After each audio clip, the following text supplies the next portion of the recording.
Welcome to the world's best tutoring classes. I am Kanchan Prashad and today we are going to study the components and functions of blood in a very simple and easy way. Blood is a red colored liquid which circulates in our body. Blood is a connective tissue. The three main functions of blood are transport of substances from one part of the body to another, protection against diseases, and regulation of body temperature. Blood is about 60 to 70 milliliter per kilogram of human body weight, and an average adult has a blood volume of about 5 liters.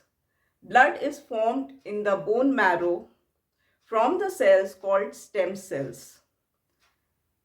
Bone marrow is the soft spongy material in the center of the bones. It produces about 95% of the body's blood cells. Spleen, an organ of the lymphatic system, filters the blood, stores the blood cells, and destroys old blood cells. So, spleen is called the blood bank of the body. Blood is made of 60% liquid and 40% solid. The liquid part called plasma is made of water, salts and proteins. Blood is about 60% plasma. The solid part of the blood is made of red blood cells, white blood cells and platelets. About 40% of the blood is made of blood cells.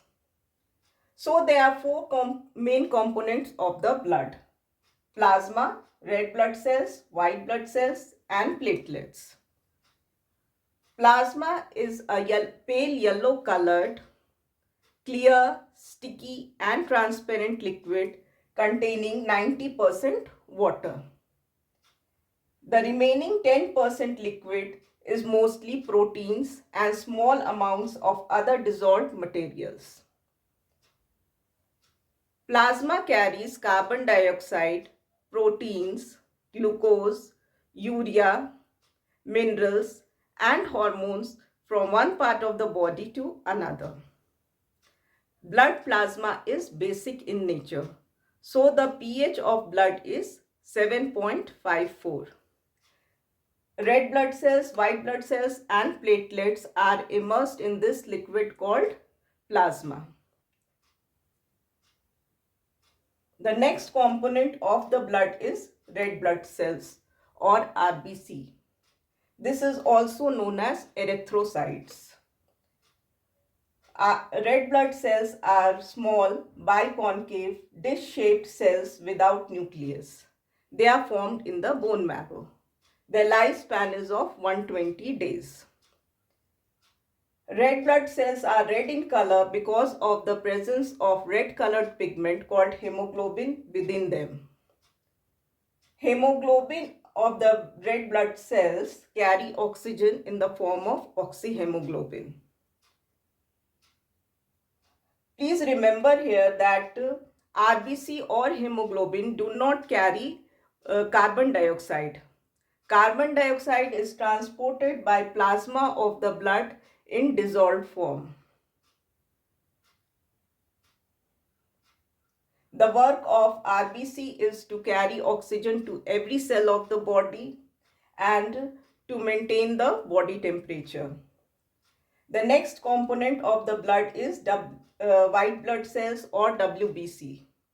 This is also known as leukocytes. White blood cells are either spherical or irregular in shape. All the white blood cells have a nucleus, though the shape of nucleus is different in different types of white blood cells. They are colorless as they have no pigment. The lifespan of white blood cells is short of 5 to 20 days. They are smaller than RBCs but are fewer in number than RBCs. White blood cells protect the body from diseases. This is because the white blood cells destroys the bacteria and germs which causes diseases. Some white blood cells can eat the bacteria and germs which causes diseases. Other white blood cells can make chemicals known as antibodies to fight against infections. Antibodies provide immunity to the body. So white blood cells are called the soldiers of the body. The next component of the blood is platelets. They are also known as thrombocytes. Platelets are small irregular cells formed in the bone marrow. They do not have any nuclei. The lifespan of platelets is of 3 to 5 days. Platelets help in clotting of the blood by blocking the flow of blood in case of any injury. Now we will study the important functions of blood. Blood carries oxygen from the lungs to every cell of the body. Blood carries carbon dioxide from the body cells to the lungs for breathing out.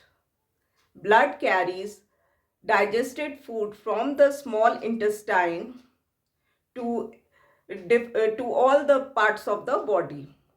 Blood carries hormones from the endocrine glands to different organs of the body, that is, where they are needed. Blood carries a waste material called urea from the liver to the kidneys for excretion in the urine. Blood protects the body from diseases. This is because the white blood cells kills the bacteria and other germs which cause diseases. Blood regulates the body temperature. This is because the blood cells in the capillaries in our skin helps to maintain the body temperature at 37 degrees C. That's all for today.